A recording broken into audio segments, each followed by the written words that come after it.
Hello, everyone. Welcome to the new episode of Professionals Unplugged. I'm your host, Utkarsh Shukla, and let me introduce you to my guest, Prerna. Prerna, thank you so much for joining in. Thank you, Utkarsh. It's an immense, a beautiful opportunity that I had to join in with your interview. And I feel very much pleased and pleasure is mine. Thank you so much. So, let's start with your basic introduction. Sure. So, hi everyone. I go by name Prerna Mishra and I hail from Prayagraj, that is one of the city in Uttar Pradesh. And talking about like in just a flip, if I talk about, so I have been born and brought up there, and currently I'm pursuing my PGD from Indian Institute of Mass Communication in Advertising and Public Relations. So currently I'm based in New Delhi. That's great. Can you just enlighten us about your journey, like from Prayagraj to New Delhi, right? So, how was the journey so far? Sure. And just a bit of it. Yeah, exactly. So this might be a little longer one, and I would probably take my time to tell about that. So it all started like I have been born and brought up there only. It's been almost 25 years. So the journey started like I firstly am thankful and fortunate to have my parents to whom I'm born because the culture, the upbringing, and everything that in life, most of what I have learned is from them. And at particular this age, when from teenagers we are more open to the world to actually inculcate the ideas and opinions of others as well.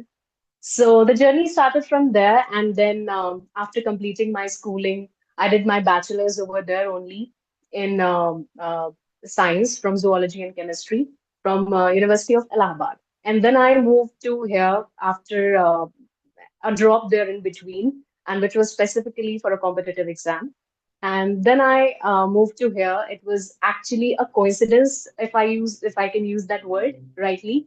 So I did my, I gave my exam of CUET PG, that is for mass communication. And fortunately, I got the chance here in the very esteemed PGD at PR course of IMC. So it's been like that in short. It's pretty nice. And why this course? Like, what was the backstory for the same? Okay. So, coming into mass communication is something very core to my heart. And the reason for it goes at back, like when I was in my 12th standard, if I remember correctly, there was one of the teacher who introduced us to a competition that was there in All India Radio, Vivid Bharati, that is there in Prayagraj. So, we were very much excited. Ki, yaar, acha, that's a very beautiful opportunity. Let's go it. We'll win the prizes and all. So there we went, and there were some speech competitions and then poem competitions, like the series of competitions which will go for month long.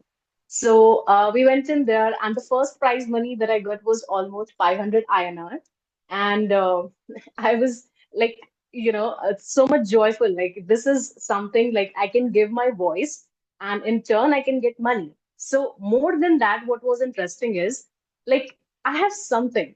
I found out that yes, probably that is my core talent. That is my skill. That's going to be, something for which I can work 24/7 and without even thinking about, what I'm getting as an ROI. The return on investment is going to be what. So from that time, it was the time when I found out that yes, this is going to be my core skill. And slowly, like time passed by, I did my bachelor's. And then I thought that it's perfectly the right time here to complete my PGD from an esteemed course and of at PR from Indian Institute of Mass Communication. So that's how I landed up here. That's really nice. You mentioned about All India Radio, right? And you work there as a voice Yeah. artist, right? So if you can tell me like how the role was, how you land up in that role, and Yeah, yeah, sure. what's the main ask there?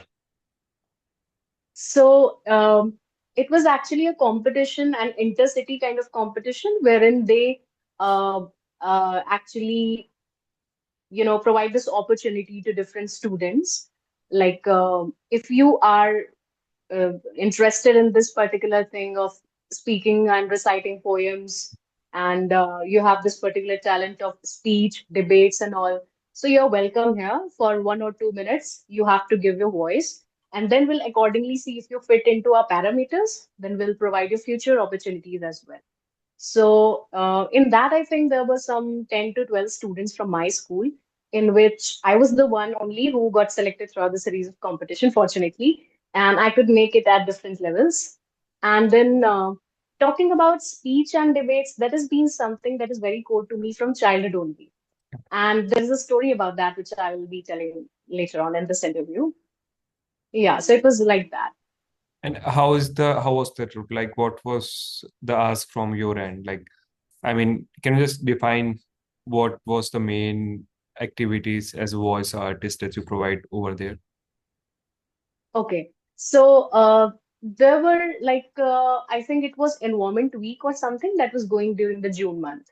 So it was all in Hindi and specifically from like what and how the youths of our country they can contribute towards the save environment this campaign kind of thing. So it was all there and we have to disseminate our ideas to our words.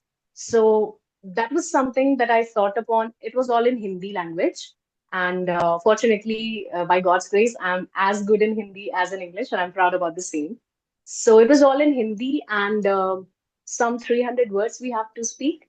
And it was then like that. And at the end, yeah, the prize was decided, and it was like that. And so that was probably the turning point, I would say, because that actually proceeded me towards the journey of freelancing in voiceover. And again, then we moved on to, I think from now onwards, past 4 years, it has been like that. Yeah. So from voiceover to different other niches exploring and then opening my own startup and then continuing and being here together. It has all been like that. I'm grateful about all of that. Yeah. Awesome. So you have been mentioning opening your own startup. So what is Yeah. that? And if you can just tell us more Okay. about it.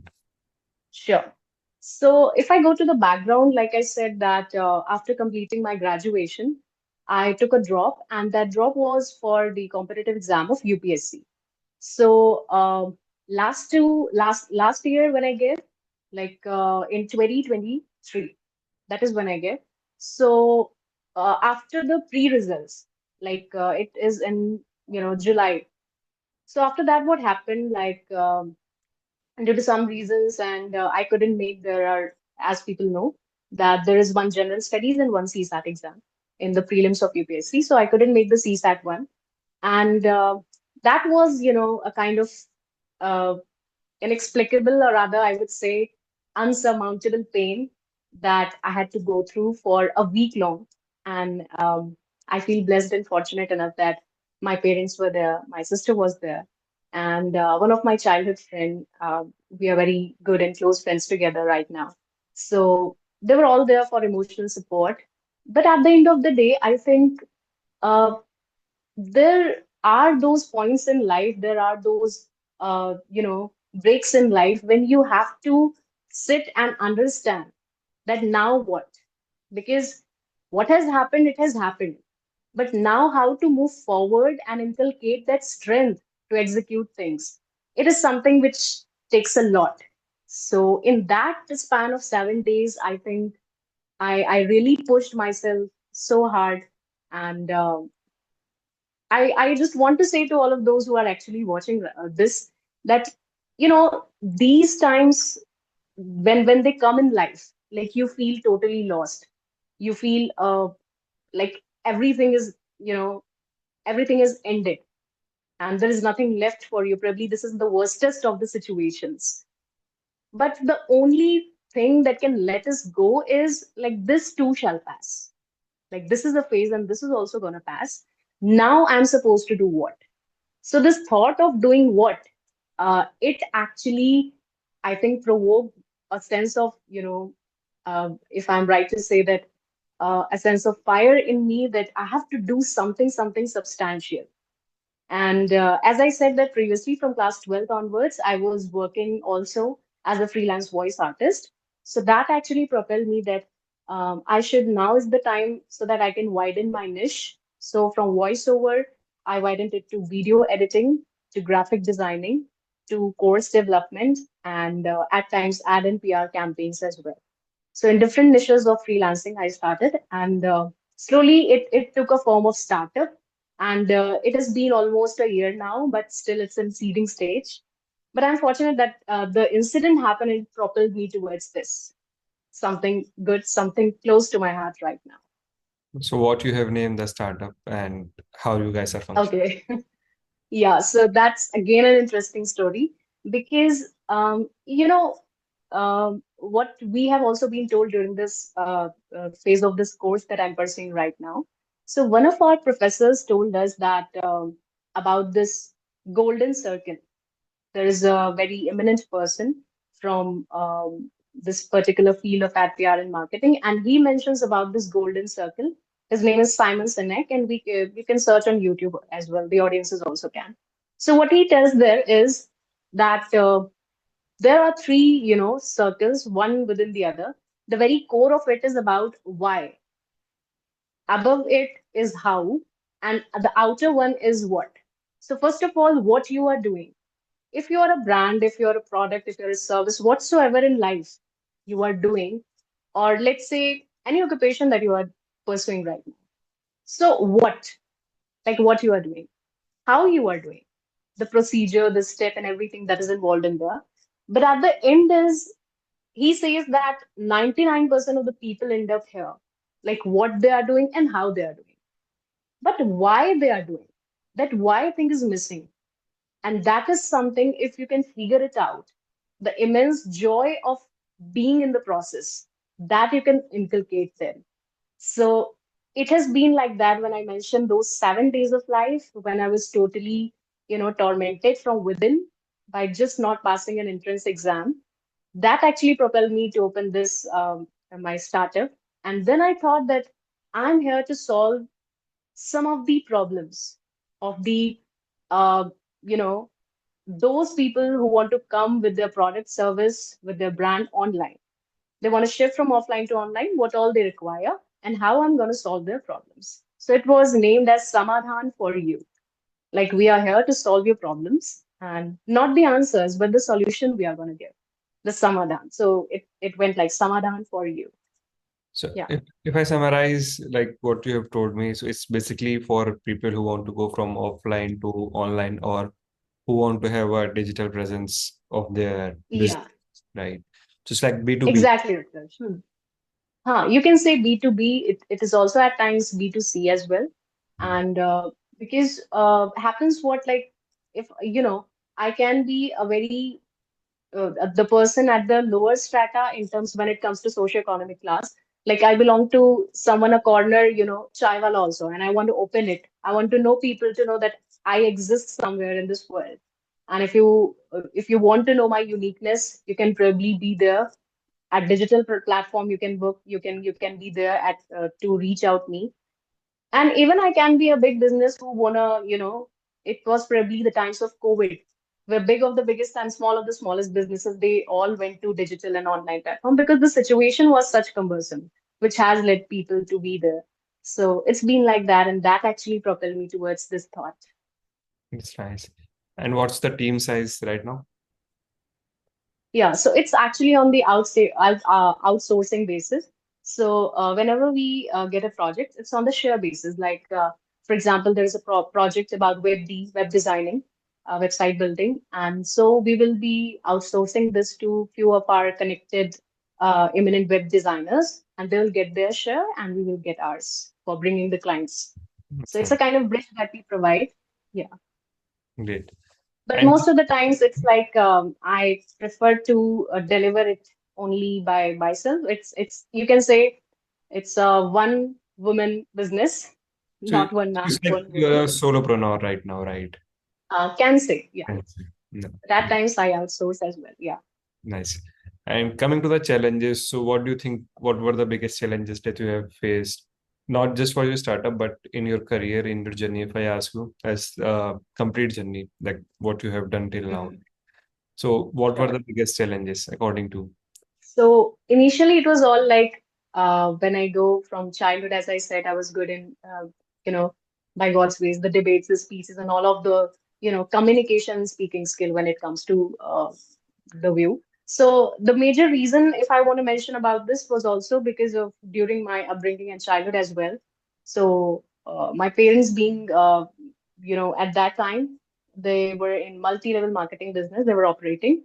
And in the course of which I had this beautiful opportunity to read different positive mental attitude books, you name it, like The Secret by Rhonda Byrne and the books of Norman Vincent Peale, Magic of Thinking Big, like, Brian Tracy's Eat That Frog, all of these books, I was versed at the age of, I think, 7 to 8. I probably couldn't make it psychologically that what I'm reading. So I have to reread it when I matured enough. But it was something that, it was actually forming a particular a way in my mind that that's how, a positive approach towards life should be. That's how the processes are. That's how the business is built. And that's how the courage you need to have in case if you fail, in case the failure comes your way. So I think that I was inculcating at the a very lower age. It actually propelled me in life towards that. And then answering to your question, yes, it actually went through like that. It was difficult at times because initially you are, joyful at the age when okay, I'm winning competition, I'm winning the prizes, but then it goes like, what next? So when it came to voice over as a freelancer, so at that time I have to, niche down myself. Like, I know speaking English, so what? Others also do. How can I niche it down? So at that time, I also did a course from University of Washington, an online course, which was actually about training in linguistics, accents. So I then niche down myself to US accent, Indian, and UK a little bit. And then I probably tried to gain my proficiency in English, Hindi, Punjabi, Urdu, and Sanskrit. So these are the 5 languages that I can speak. So Nice. that's how it went. And challenges are, it's like they're part of your life and your everyday life and routine. Because in fact, without them, there is no spice in life. And there is no, uniqueness that comes your way. So that's how it is. Yeah. It's nice. And if I ask you about one story that you think should be heard from your entire journey, which will you name it or what?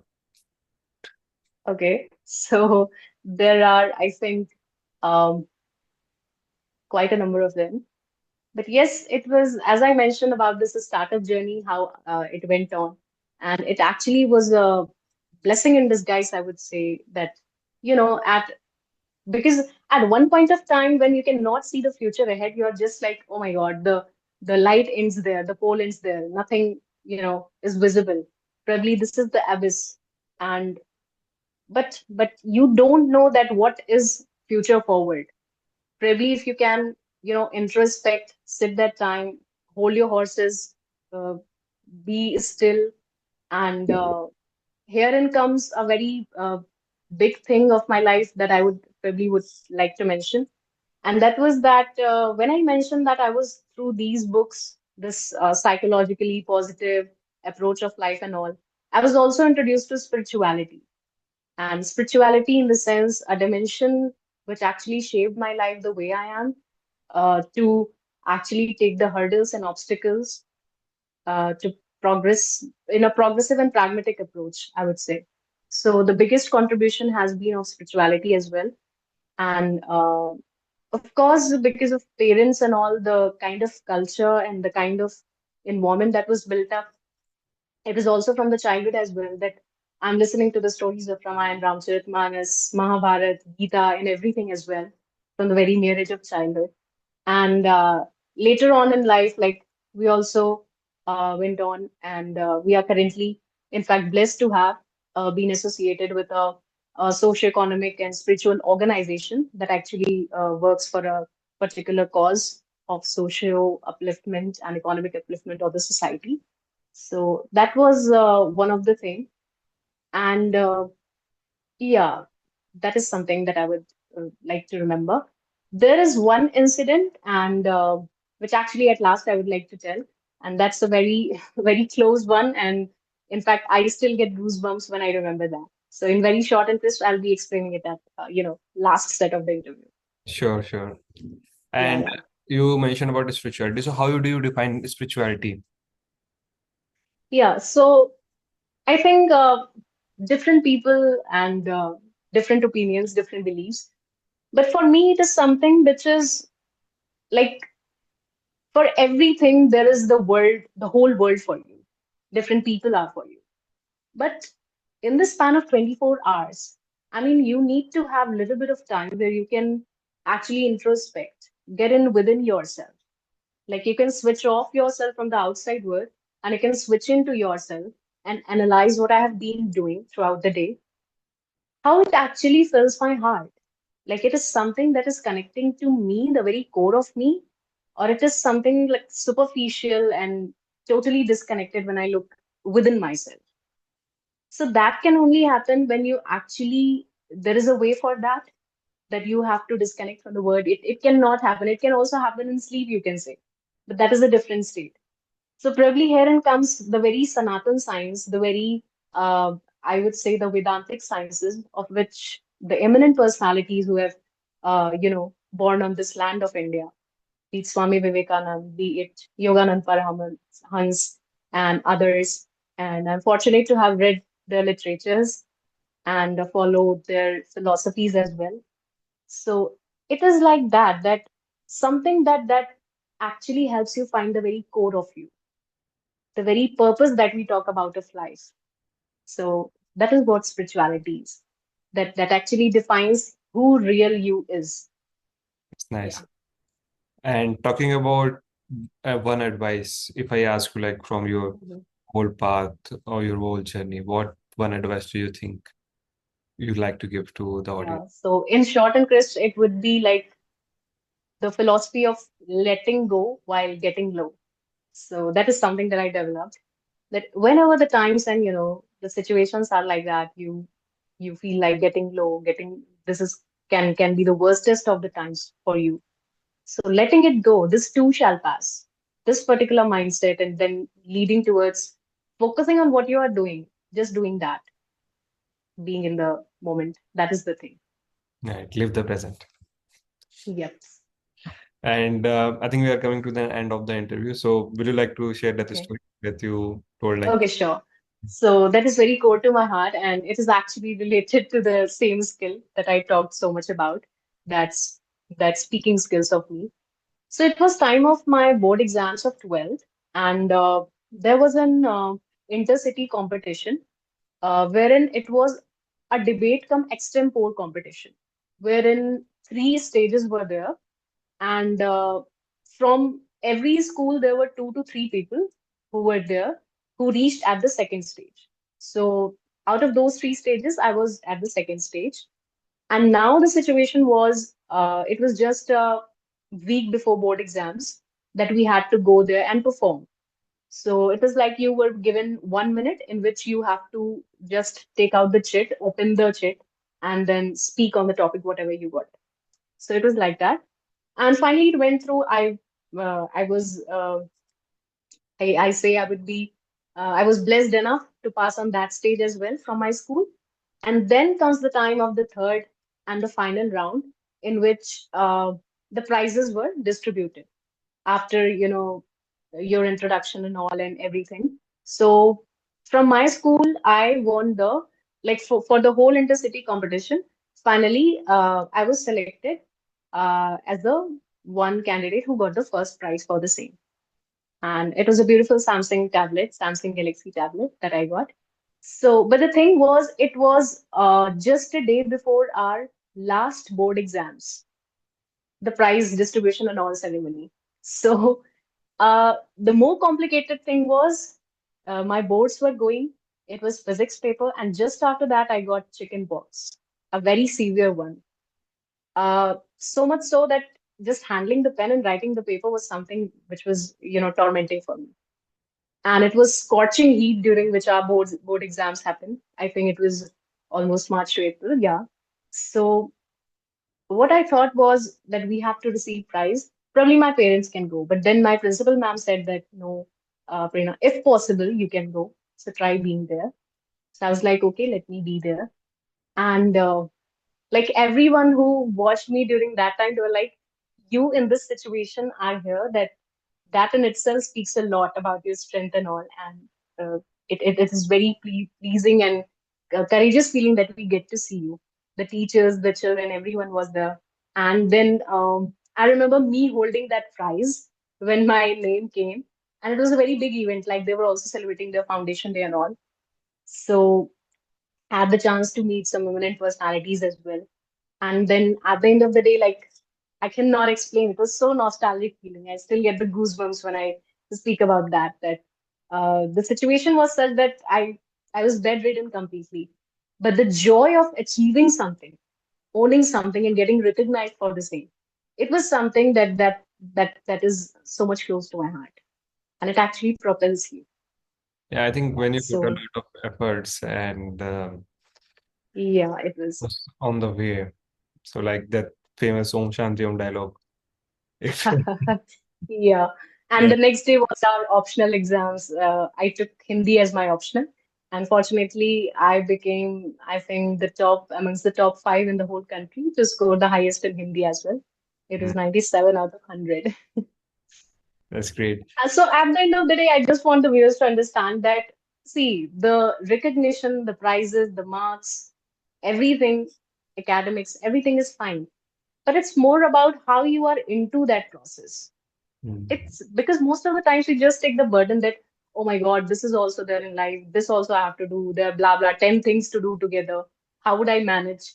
So more than the tension, the whatever you are doing in a particular amount of time. For example, we are here with this process of interview. So I'm totally into it. If I think about 10 other things, I will probably mistaken this also, and I couldn't make that also. right. So that is the message. Just be into what you are doing. Be in the moment. That is the point. I think that's the best point to end this interview. So Yeah, thank you so much, Prerna, exactly. guys. And it was really a lovely experience for me to know your journey and understand The about. pleasure was mine, Utkarsh. And in fact, we were planning for this interview from a month long. And finally, we got this opportunity to, make it Right. happen. Yeah. So the pleasure was all mine. I'm very blessed to be there. Okay. Thank Yeah. you so much. Thank you.